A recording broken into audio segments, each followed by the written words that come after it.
दोस्तों, आज की कहानी है। ननद जी, आए दिन मायके में क्यों पड़ी रहती हो? अपने मायके को सराय समझ रखा है क्या?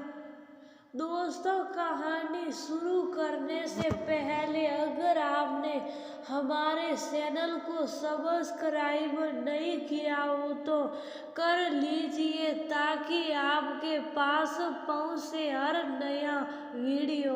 अरे, तुम आ गए अपने मायके से। सूरज ने शौक कर रोशनी को देखा, जो घर में घुसते ही उसे दिखी। कितने दिन से घर में उदासी थी, आज आई हो तो सच में रोशनी लौट आई है। तुमसे उसके करीब आते हैं। वो बोला, जाओ जाओ, इन किताबी बातों को अपने उपन्यास में ही लिखा करो। वास्तविक जिंदगी में इनसे काम नहीं चलता। वह मुंह बिसोरती बोली, नाराज हो किसी बात पर? सूरज को दुख हुआ, इतने दिन बस मिली है, फिर भी शिकायत और कड़वाइट कम नहीं होती इसकी। जब नाक कटवाओगे मायके में तो खुश कैसे रह सकती हूँ? वह तुनक कर बोली, मैंने क्या किया? आह धो दे। सूरज बोला, मिला था तुम्हारा मनी ऑर्डर 2500 रुपये का। कितनी बेइज्जती हुई मेरी सबके सामने। इतने तनख्वाह तो भैया अपनी एक मेड को दे देते हैं। अपनी पत्नी को पैसे भेजना अपराध है क्या? सूरज भौंचका रह गया। जिसकी आमदनी जितनी होगी वह उसी हिसाब से तो भेजेगा। अब मैं तुम्हारे भाई की तरह बिजनेसमैन तो नहीं, जिसकी असीमित इनकम हो। ये सब तो शादी से पहले सोचना चाहिए था। मेरी अकल पर पत्थर पड़ गए थे, जो तुम पर फिदा हो गई थी। तुम्हारी कविताएं, कहानियां और उपन्यास, सबने मुझे कितना समझाया था, पर तब नहीं सुनी मैंने किसी की बात। सही कहती है बड़ी जीजी, किसी से बदला उतारना हो तो उसकी शादी गरीब से करवा दो। सारी उम्र तिल तिल जलकर मर जाएगी तो लौट क्यों आई वहां से? इस बार सीढ़ कर सूरज बोला, वही रह जाती। तुम्हारी बड़ी जीजी भी तो अपने पति देव के साथ वही टिकी हुई है। शुरू से आपको क्यों मिर्ची लग रही है? रोशनी तमक कर बोली, अपनी माँ के घर ही तो है, लेकिन जिस तरह तुम्हारे जीजा ससुराल में पड़े रहते हैं, मैं नहीं रह सकता। मेरा भी आत्म स्वाभिमान है। ससुर के घर जमाई की इज्जत कुत्ते से बढ़कर नहीं होती। आप अपनी सीमाएं लांघ रहे हैं। रोशनी गुस्से से सीखी और पैर पटकती अंदर चली गई। सूरज कभी हृदय भावुक गोर वर्ण एक खूबसूरत नौजवान था, जिसकी कविताओं पर रोशनी का दिल आ गया था। अमीर घराने की सुख सुविधाओं में पली बड़ी लड़की ने जिद पकड़ ली थी कि शादी करूंगी तो सूरज से। उसके घर वालों ने बहुत समझाया कि दोनों घरों के रहन सहन में बहुत अंतर है, ज्यादा दिन उनके साथ खुश नहीं रह सकेगी। पर रोशनी ने एक न सुनी। थोड़े ही दिनों बाद आर्थिक तंगी से रोशनी उबरने लगी थी और आए दिन उसका सूरज से लड़ाई झगड़ा होता। सूरज को उसके घर वालों दोस्तों ने समझाया कि वह कोई नौकरी ढूंढ ले जिससे कुछ अच्छी आय हो सके, पर उसे जुनून सवार था अपने साहित्य प्रेम का। उसे अपना छोटा सा प्रेस चलाना था, जिसका नाम उसने बड़े प्यार से रोशनी के नाम पर ही रोशन प्रेस रखा था। वह जितनी कोशिश करता रोशनी की जरूरतें पूरी करने की पैसे की दिक्कत उतनी ही सुरसा के मुंह की तरह बढ़ जाती और फिर नौबत यहाँ तक आ पहुंची कि उसके परेश को कहीं बंद न करना पड़े। उस पर कर्ज बढ़ता ही जा रहा था। वो बीमार रहने लगा था और रोशनी उसे समझने को तैयार न थी। एक दिन लड़ झगड़ कर वह फिर अपने मायके जा पहुंची। उसकी माँ को बार बार उसका मायके चला जा आना अच्छा नहीं लगता था। लड़की दामादी जाने का नाम नहीं लेते थे।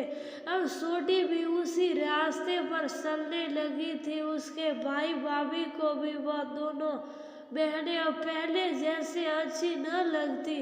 रोशनी को मायके में रहते काफी समय हो चला था। गुस्से में वो सूरज से बात नहीं करती थी।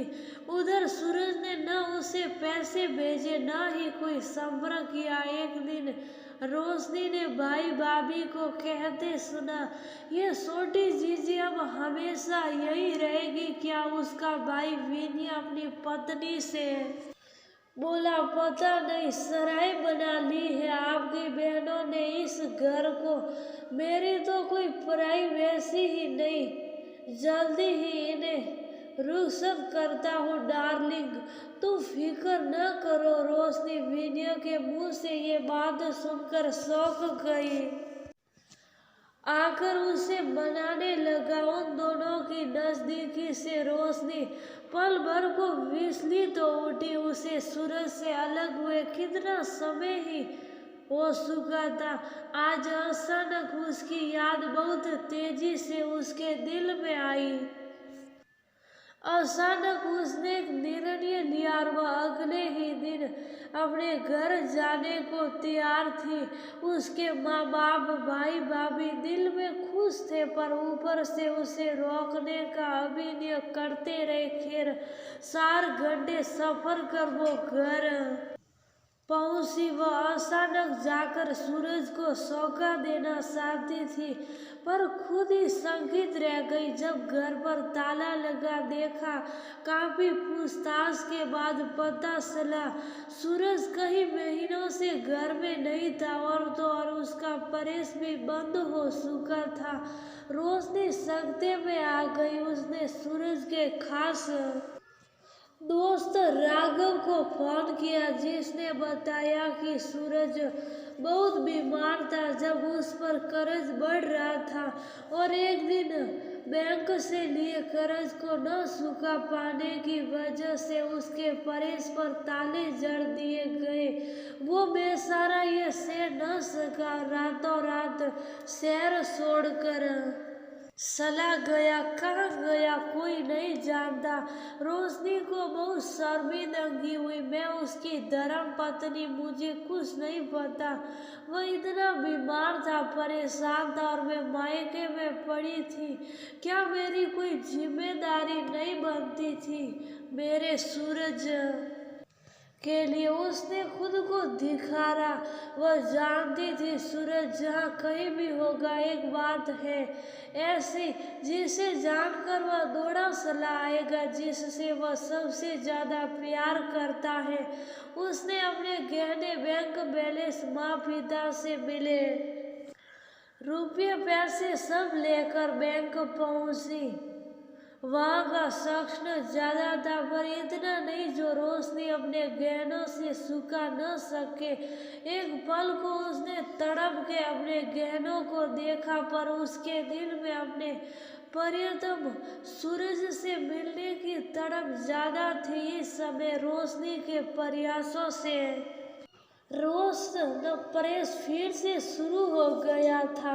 एक दिन हरिद्वार के शांति कुंज में रहते सूरज के पास उसका मित्र दौड़ा हुआ आया। देखो सूरज, तुम्हारे प्रेस से तुम्हारी कहानी आन मिलो संजना का प्रथम अंक छपा है। ये कैसे संभव है? वह आर से संगीत रह गया। ये तो बंद हो गया था, किसने सलवाया इसे? और उसी नाम से वह एकदम वहां से दौड़ा हुआ बस स्टैंड पहुंचा और सीधा अपने परेश पर पहुंचा। सामने ही रोशनी खड़ी उसके पुराने स्टाफ के साथ पेपर वर्क में व्यस्त थी। तुम यहाँ, ये सब तुमने? उसकी नजर रोशनी के हाथ, गले और उंगलियों पर गई।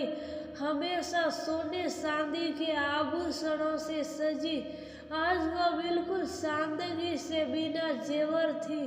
तो तुमने अपने गहने बेच के ये सब मेरे लिए किया? सूरज की आंखों में आंसू भर आए। नहीं, ये सब मैंने अपने लिए किया। कितना समय हो गया तुम्हारी कोई नई कविता कहानी नहीं पढ़ी। फिलहाल तुम्हारा पुराना उपन्यास छपवाना शुरू किया है। अब जल्दी घर चलो, मेरे लिए कुछ लिखोगे नहीं? रोशन परस की रोशनी के लिए नहीं लिखूंगा तो जीऊंगा कैसे? सूरज ने कहा तो सब हंस पड़े और वह दोनों घर के लिए चल दिए। रोशनी को अपने दायित्वों का भान हो चुका था। वो जान गई थी कि उसकी रोशनी उसके सूरज के साथ होने से ही है।